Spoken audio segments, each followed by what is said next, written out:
আসসালামু আলাইকুম। দেখেন আজকে হচ্ছে কাঁচা করলার ভর্তা বানাবো কীভাবে। এটা হচ্ছে ধনেপাতা নিলাম, ওই বিলাতি ধনেপাতা দিলাম, করলাকে কুচাই নিলাম, লবণ আর হচ্ছে শুকনো মরিচ দিয়ে ভালো করে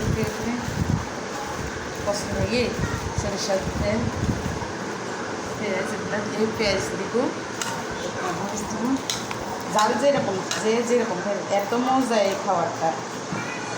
গরম গরম ভাতের সাথে রাত্রে হঠাৎ দুপুরে যখনই মানে আর করলাতে এমনি মানুষের শরীরের জন্য অনেক উপকার, ডায়াবেটিস রোগীদের জন্য তো একবারে বেশি। আমার এই ভর্তাটা অনেক ফেভারিট একদম।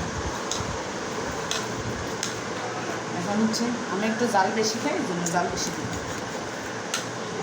এখন হচ্ছে মাখাই নিব, পরে হচ্ছে সরষের তেলটা দিব।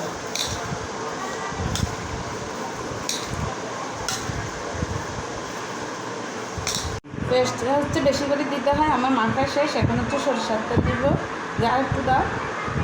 হ্যাঁ, পেঁয়াজ বেশি দিলে আর হচ্ছে এমনি বড় করলাগুলো দিলে, ছোটোগুলো দিলে